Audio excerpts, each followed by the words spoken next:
chord changes, how to deal with them. This applies to all levels. If you are a beginner, you're going to take a chord, let's just say C, and the first thing you have to do is you have to memorize the shape. And when you play a song, you're going to have to go from C to probably G or some other shape. But the first thing you have to do is you have to make sure you memorize the shape, that your fingers are just right, and that you're getting the notes that you're supposed to get. If you're an advanced player, that's not as much of a problem. However, the shapes are certainly going to be different. But you're going to play the shape, make sure it's right, take your hands off the guitar, repeat it, take your hands off the guitar, repeat it.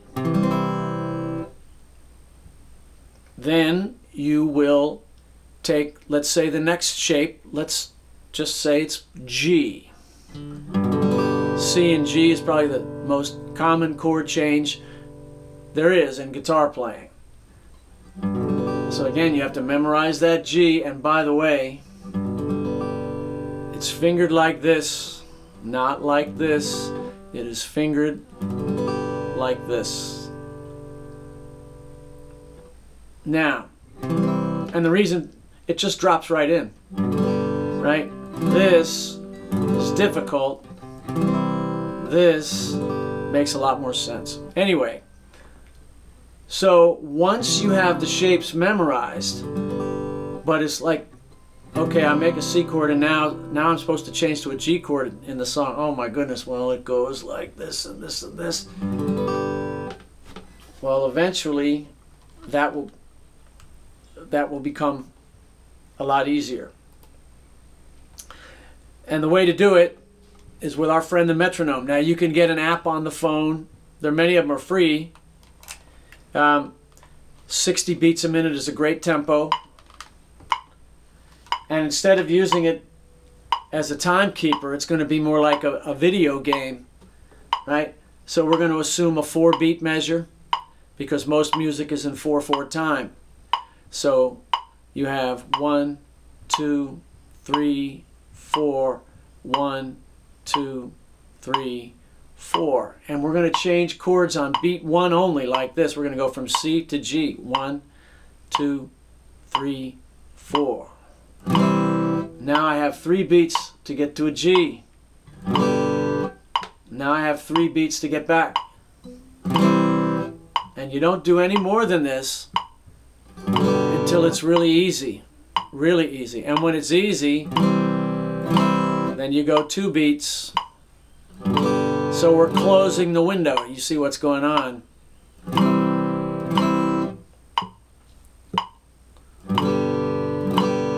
And eventually you'll do 3.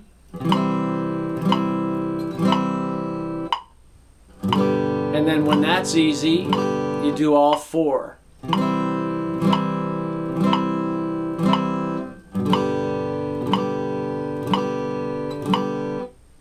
Now the same is true with more difficult chords.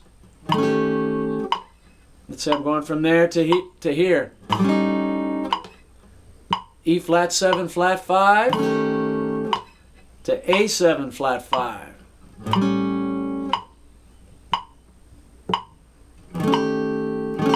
The process is exactly the same, but if you let it be easy, it's going to be pretty painless, because even though you're going to need patience, the idea is to never be doing anything hard. So you stay there until it's easy, and then you can see if you can add a stroke.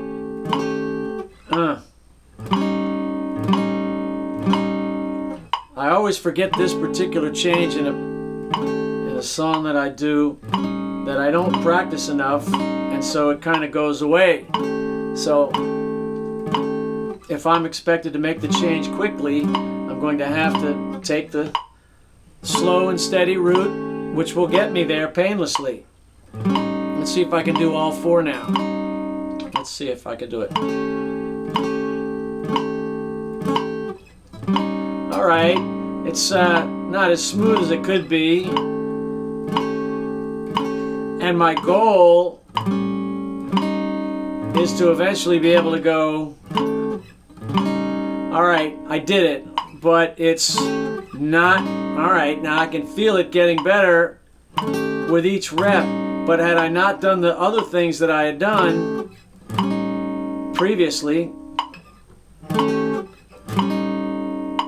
that wouldn't have been possible. So it doesn't matter whether you're going from C to G, or, you know, you're learning Proud Mary, rolling on the river.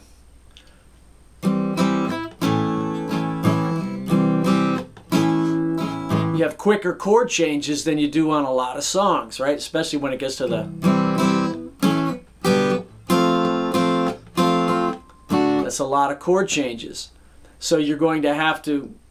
And actually it's got an F chord in it, so if you're a real beginner, that's a little ahead of where you are. But the A chord, that's the other thing. We talked about the G being fingered like this. Well, the A chord should be fingered like this instead of this. Most people learn it this way, including me originally.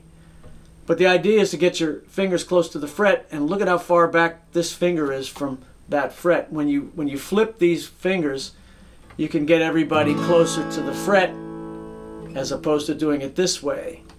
That note gets really hard to press down because you're really far away from the fret. It's easier to press down when you're closer. So anyway, the point is, you memorize the shapes.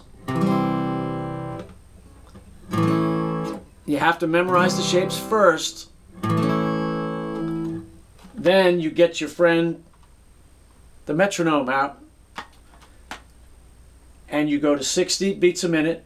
No reason to go faster than that. You can go slower if you like, but the problem is if you go too slow, the beats are too hard to keep track of. Trust me on this. So 60 is good. It's slow, but it's not too slow. So if we're doing C to A, now we actually do get a shortcut because this finger stays put. That happens sometimes. Doesn't happen all the time. It happens sometimes. On this change, it happens to do it.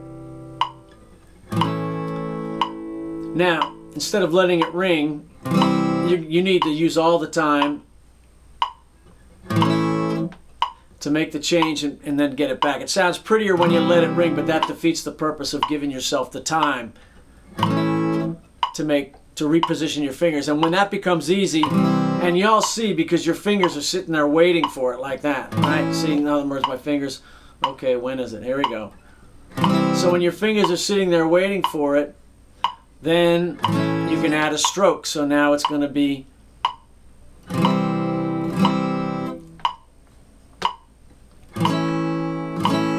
right, and then then it's going to be 3 strokes and then 4 strokes, and it's the same for your jazz chords.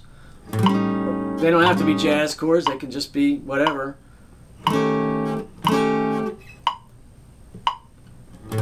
Pop, jazz. But if your goal is to go, if that's your goal, and it's my goal,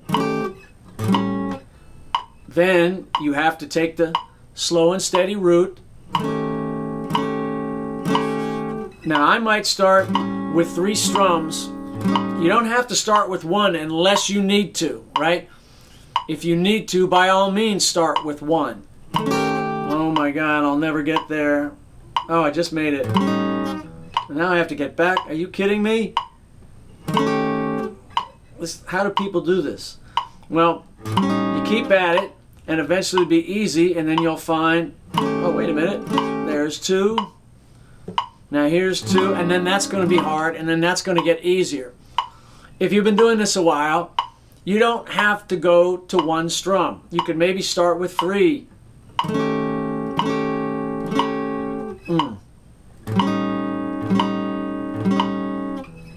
and then you'll go to 4 as soon as it's practical.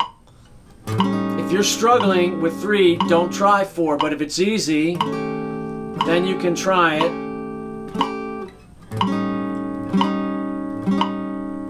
All right, see, now I'm getting more confident the more I do this. So I'm grooming myself to be able to make the quick change at once. But the thing is, you have to get the big brain out of the way, let the fingers do their work. So that's why we memorize the shape, and eventually, I don't know if I'll be able to do this, I might screw it up. I've never tried this before. I did it. I'm not sandbagging either. I'd never tried to do that without looking before. Look. But I did it once. I'm going to take the win, right? And my goal, there. How about that? All right, but my goal, see that? I'm glad I messed that up so you could see that, right? There we go. That's my goal. In fact, and there's even a third chord that I want to add to that. There's a third chord in the sequence, but there's no, I'm pretending that chord doesn't even exist, because my first goal is to get that move down. And once I get this move down, and it's getting there, once I get this move down, then I can add the third chord. So you have to take it in small steps. You have to be patient. There are no shortcuts. However, if you use this method, first, just practice the shape by itself. Just take your hands off the guitar, put them back on, and then do that with the next shape, right? Hands off, hands back on. Then you do the metronome and literally set it at 60 and do just beat 1 only. And that'll get easy pretty quickly. And then you're going to add your second and your third. So the idea is to not work hard, but work smart. Yes, it's not a shortcut at all. It's the long road, but it's the good road. It's the road where your fingers will memorize the moves. Your fingers will memorize the moves. And then you will have it permanently. I mean, if you stop playing for some number of years, it may go away. But you'll always have it with any reasonable amount of practice. Whenever I practice this chord change, it's never as hard as the first time I learned it. So the lesson for me is to maybe practice this tune that this is in just a little bit more, so I don't have to go through this every time I want to play the tune. And the same goes for you guys. Of course, if you're doing beginner chords, they happen in many songs, so you will get plenty of practice at all of them. For you advanced people, sometimes if you're doing a solo piece, you might get a set of chords that are unique to that song because of where the melody is, etc. So you might not see them again in another tune. So that's a different challenge. It just means you have to maintain. You have to, every so often you have to kind of keep the repertoire up.